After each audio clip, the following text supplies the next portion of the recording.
today I'm going to tell you about why you should not chase something. Because when you start chasing something, the moment you start chasing something, the moment it starts running from you. Because chasing means you are running behind something and that particular thing is running from you. That's the chasing.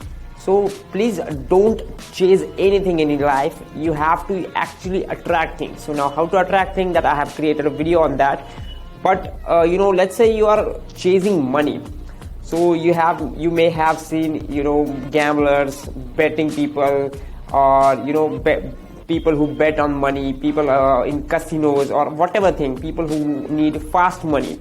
Those people are actually running behind money, and those people are actually chasing money, and that's why those people will never get money, that much money, whatever they want, because they're actually chasing. And when we chase money, when we start chasing money, we signals universe that I'm chasing money, and at that moment money starts running from us. So how this happens? When let's say I'm betting from months and months and months, and somehow I won the lottery of 1 lakh rupees, or somehow I earn 1 lakh rupees.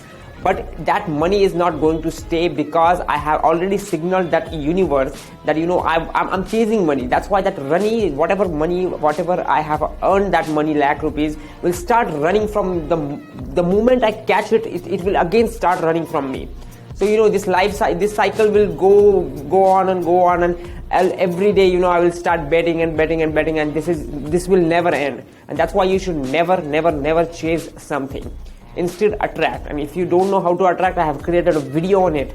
Just watch it 2 times, 3 times, 4 times. Just see how you can actually attract the things. Never chase. Chasing means you are actually signaling universe that something, giving a permission to something to run from you.